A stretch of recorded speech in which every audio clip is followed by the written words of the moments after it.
Hi, video చేసి చాలా రోజులు అయిపోయింది, సారీ ఫర్ దాట్. ఈ మూవీస్ ఇంకా సిరీస్ రికమెండేషన్ చేసి కూడా చాలా రోజులు అయింది కాబట్టి ఇవాళ ఒక మూవీ ఇంకా ఒక సిరీస్ రికమెండ్ చేస్తాను. ఫస్ట్ మూవీ గురించి చూస్తే ఇది కన్నడలో రాజ్బీ శెట్టి ప్రొడ్యూస్ చేసిన ఒక హారర్ కామెడీ. ఈ సినిమాని రీసెంట్గా తెలుగులో కూడా డబ్ చేసి రిలీజ్ చేశారు. మంచి ఫన్ ఎలిమెంట్స్ ఉన్న సినిమా ఇది. ఇంకా కామెడీ మాత్రమే కాకుండా ఒక మంచి ఎమోషనల్ స్టోరీ కూడా ఈ సెకండ్ హాఫ్ లో చాలా బాగుంటుంది. నాకు పర్సనల్ గా రాజ్బీ శెట్టి ప్లే చేసిన గురూజీ క్యారెక్టర్ చాలా బాగా నచ్చింది. ఈ సినిమా ప్లాట్ చాలా సింపుల్. ఒక పల్లెటూరులో ఉన్న హీరోకి దయ్యం పట్టింది అనుకుంటున్న జనాల నుండి ఎలా బయటపడ్డాడు అనే జర్నీ. ఒక మంచి హారర్ కామెడీ కోసం ఈ సినిమా పక్కా చూడండి. ఇంకా సిరీస్ విషయానికి వస్తే ఇది సోనీ లివ్ లో ఉన్న ఒక తెలుగు పొలిటికల్ డ్రామా.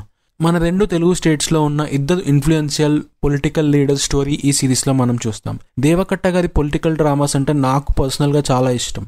ఈ సిరీస్ లో కూడా రెగ్యులర్ స్టూడెంట్స్ గా వాళ్ళ జర్నీ స్టార్ట్ చేసిన ఇద్దరు బెస్ట్ ఫ్రెండ్స్ ఎలా అయ్యారు, అప్పటి ఇండియన్ పాలిటిక్స్ ని ఎలా చేంజ్ చేశారు అనే ఒక ఇన్స్పిరేషనల్ జర్నీ చాలా బాగుంటుంది. ఈ ఇద్దరు యాక్టర్స్ వాళ్ళ క్యారెక్టర్స్ కి 100% ఇచ్చారు. ఆ 2 క్యారెక్టర్స్ మనకి బాగా తెలుసు కాబట్టి మనకి తెలిసిన పర్స్పెక్టివ్ లో కాకుండా జనరల్ పాయింట్ ఆఫ్ వ్యూలో ఈ సిరీస్ చూస్తే చాలా ఇంట్రెస్టింగ్ గా ఉంటుంది.